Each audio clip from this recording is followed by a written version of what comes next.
Hello everybody. As ever at this time of the year, the games come thick and fast as we head off down the M3 to St Mary's, where we will face Southampton this, whatever day it is. Tuesday it is. Kick-off is at 6 p.m. and the game is to be covered on Amazon Prime Video, whatever that is. Eyes Up Mother Brown will be doing their thing, as long as the boss can be bothered to get his backside in gear before kick-off. So, Southampton then. Well, after an iffy start, which saw defeats away at Palace 1-0 and at home to Spurs 5-2, things settled down a bit, and they went a full 7 games undefeated. That run being comprised of 5 wins, Burnley and Villa away, West Brom, Everton and Newcastle at home, and the 2 draws which came away at Chelsea 3-3 and at Wolves 1-1. The run came to an end when they let slip a 2-0 lead at home to Man United, who didn't even have to have the pitch temporarily widened to run out 3-2 winners. Since then, they've had a couple more wins away at Brighton at home to Sheffield United. They are, however, winless in 3. They dropped points at relegation-threatened Arsenal before being a little unfortunate to go 1-0 down at home to Manchester City. This was followed by a slightly lacklustre outing on Boxing Day at Fulham, where despite having 2 goals correctly ruled out for offside, they were often second best to a Fulham side, who were perhaps a little unfortunate not to gain more than the point that arose from the eventual 0-0 draw. This has left Southampton with 25 points from the 15 played so far, putting them in 9th place, which is 1 place and 3 points above us. They do have a better goal difference. Daisy, the socially distanced, support-bubbling personal assistant, with a beautiful smile, informs me that it wasn't a busy summer for them on the transfer front. 3 permanent deals were inked, and one of those was a player already on the books. They started by laying out £12 million to rescue Kyle Walker-Peters from his Tottenham hell. Walker-Peters had spent the end of last season on loan from the Toilet Bowl, but around these parts it's his name that evokes memories of the marvellous Bob Danvers Walker, who was the voice behind all those wonderful old British Pathé newsreels of the past. Not really relevant to anything, but I thought I'd mention it anyway. Little has been seen of the £10.9 million signing of Mohamed Salisu, who, according to Saints manager David Hasselhoff, is a long-term project, who will be okay as soon as he's got used to our way of playing. Ghanaian Salisu came in from Spanish outfit Valladolid, although the best team on his CV is the outfit with which he started his youth career, the splendidly named Kumasi Barcelona Babies. I'm sure I've seen a video of that name somewhere. Salisu still has yet to make so much as a League Cup appearance to date. The transfer fee paid to schoolboy geography favourite Brest for Ibrahim Diallo, though undisclosed, was revealed later to be something like €15 million, or around £13.5 million, plus a rumoured 20% sell-on clause. Unlike Salisu, midfielder Diallo has made 7 league appearances, though 6 of those have come from the racing car seats. Diallo has been capped at various age levels for France, but has yet to make a senior appearance for the national side.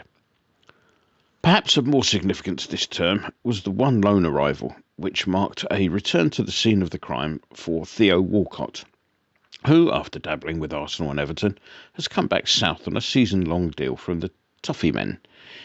He has started 10 of the 15 played so far, which is more than the 3 other signings combined. Top scorer is Danny Ings. He has a hamstring issue that is likely to keep him out of contention for this one. His recent years have been plagued by injury. In his 4 years on Liverpool's books, he managed only 14 league appearances. His form this season has been such that he earned a call-up to the England squad, thus gaining his second cap 5 years after his first. Not quite the 8-year gap that Frank Lampard, the proper one, managed, but still a reflection of how much time the player missed through injury. Assuming he does miss this one, his absence will be a big miss for them. In other injury news, the most Scandinavian-looking player in the world, Yannick Vestergaard, is a definite non-starter. His knee problem is likely to see him sidelined well into January. Nathan Redmond is another likely absentee with a groin issue, whilst Oriol Romero, who missed the Fulham match through a 5-yellow suspension, should return to the squad. Well, let's move on then, shall we, for our look at the wild and wacky world of association football. My television set has of late been polluted by an advert for a well-known delivery service, where Jurgen Klopp appears bearing a box at somebody's front door. It's not a very accurate advert. At 99% of households, the person answering the door would simply deck the grinning idiot. The other 1% would belong to the class of individual known as Sky Sports presenters, who would simply have grabbed the nearest bunch of mistletoe. The box itself is quite large, suggesting that it might be the one that Salah practices his diving into. Elsewhere, over the festive period, Burnley were denied a penalty when defender Mee was adjudged to have fouled the Leeds keeper by viciously placing the small of his back into the advancing custodian's knee. It was one of the worst decisions I've ever seen, but not the only one this weekend, with the laws of the game appear to have been given the weekend off. More of that later. And so to us. Well, my fears when I saw the team selection were centred on the notion that we lacked much in the way of attacking intent. My fears were borne out by a dreadful first half, which ended with an awful goal put away by Mopé. The interval brought some welcome personnel changes, one of which, Lanzini, was instrumental in setting up the young Johnson, whose calm finish belied the fact that was his first senior goal. Well done, sir. Then came this week's total shambles from the increasingly unfit-for-purpose refereeing fraternity. Now, VAR is supposed to spot stuff that the on-field incompetents miss. Now, whilst Hooper might not be blamed for being on the wrong side of play in a crowded penalty area, however, someone with access to replays to spot the two clear offences that did take place has no such excuse. For that goal to stand, Madeley, A, had to look at the screen and make a deliberate decision to chuck the laws of the game out of the window. That's simply unacceptable. The disgraceful decision changed the whole dynamic of the game. Prior to that point, we were beginning to dominate. Instead, we were now having to chase a game that we probably would have been winning, but for the inaction of one official. Astonishingly, this particularly disgraceful incident wasn't even the worst decision over the period. See Burnley above. This comes from a group whose performances deteriorate by the week. As things stand, the time will eventually come when playing matches without any referee at all will actually be an improvement. About 10 years ago, the League Managers Association did a report on refereeing, noting that the current assessing system, relying as it does on ex-PGMOL match officials employed by PGMOL, might lack a certain objectivity. It was noted in particular that there was a marked reluctance to give a mark of 59% or lower, the level at which PGMOL had decreed a performance is acceptable. Analysis of referee marks showed that there was a suspicious level of reporting in the low 60s that was out of all proportion to that which one would have expected from proper reporting. The LMA report, though couched in diplomatic language, pointed out that as PGMOL was a self-regulating authority, the concept of quality control from its officials was nothing more, and I quote directly here, a facade. Legitimate complaints regarding officials' conduct would take months to respond to, even if a response was sent at all.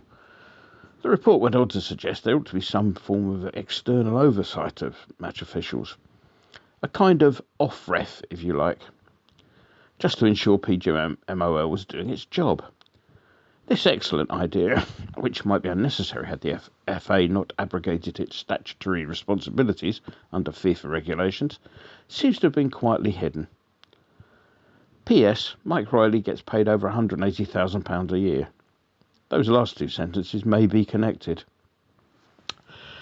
Getting back to us, as mentioned, the lineup was a tad too negative for my tastes.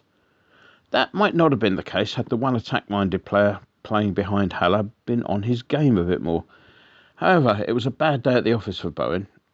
His lack of effectiveness required one of Noble, Rice or Souček to show a bit more creativity in going forward. which was perhaps asking a bit too much in the leopard and spot changing department. The changes made at half-time was perhaps tacit acceptance that the selection had been wrong. It all makes for some interesting decision-making on the part of the management for the Southampton match. Still, on the bright side, the club is now so well run that we no longer have to stick 2 goalkeepers on the bench to make up the numbers. All hail the owners. It being the holiday season, I've got little in the way of further updates on the injury front. I'd be surprised if Antonio were available, frankly. The next couple of days are slated to be a bit nippy down south, which is perfect weather for reintroducing a player with suspect hamstrings to the side. Not.